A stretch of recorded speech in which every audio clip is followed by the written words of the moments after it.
Pertama, saya dan rekan-rekan kelompok saya melakukan diskusi melalui via Zoom untuk membahas dan mencari referensi jurnal yang akan kami gunakan. Di sini kami mendapati beberapa jurnal melalui bantuan ChatGPT. Namun, kami mengambil sumber referensi jurnal dari molekul dengan judul ulasan tentang hubungan struktur aktivitas senyawa antimetastatik alami dan sintesis dengan indeks Q1. Kehadiran donor ikatan hidrogen pada posisi para dari gugus anili menghasilkan senyawa dengan nilai IC50 yang jauh lebih rendah. Kemampuan kelompok amino untuk membentuk ikatan hidrogen sangat penting untuk aktivitas penghambatan EGFR dan VEGFR2. Analog triaryletilen yang baru disintesis dianalisis untuk aktivitas anti kanker terhadap garis sel kanker payudara. Mereka mengidentifikasi senyawa 33 yang terikat dengan grup amino sebagai analog paling efektif. Oleh karena itu, substitusi amino pada analog triaryletilen sangat penting untuk peningkatan aktivitas antiproliferasi dan antimetastatik.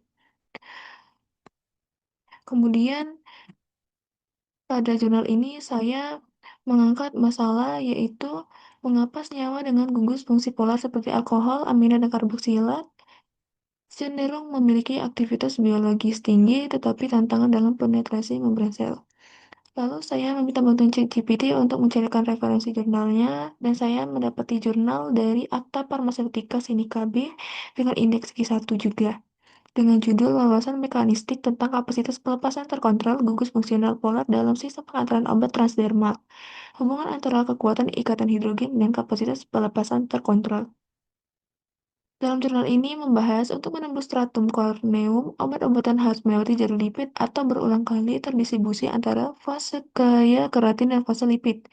Penetrasi obat melalui kulit melalui kedua jalur tersebut merupakan proses difusi pasif. Tingkat penetrasi obat melalui kulit efektif secara terapeutik untuk pemberian jangka panjang diperlukan kapasitas pelepasan terkontrol PSA yang cukup kuat. Kemudian gugus amina memiliki akseptor hidrogen dan donor hidrogen sehingga interaksi ikatan hidrogen atau hub bonding dianggap sebagai kekuatan utama untuk mengendalikan pelepasan obat dari PSA9.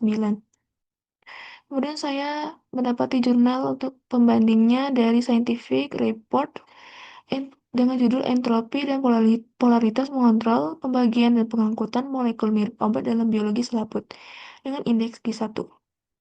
Dalam jurnal ini menjelaskan setengah dari obat berada di dalam air dan sisanya berada di dalam membran, namun tetap cenderung berada di lingkungan membran dalam simulasi submikrobitik. Gugus amina pada kepala polar obat memiliki interaksi spesifik dengan gugus fosfat lipid. Dua cincin vanil masuk ke dalam rantai asam lemak hidrofobik membran, sedangkan salah satu dari cincin tersebut masuk ke inti hidrofobik lipid, menambatkan molekul obat di dekat antarmuka membran air.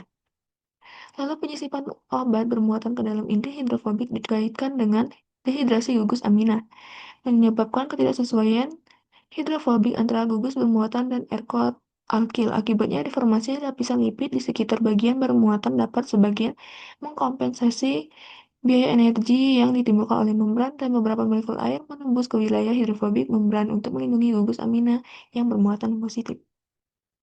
Sangat mungkin bahwa dua APB mengalami deprotonesis selama penetrasinya ke dalam membran.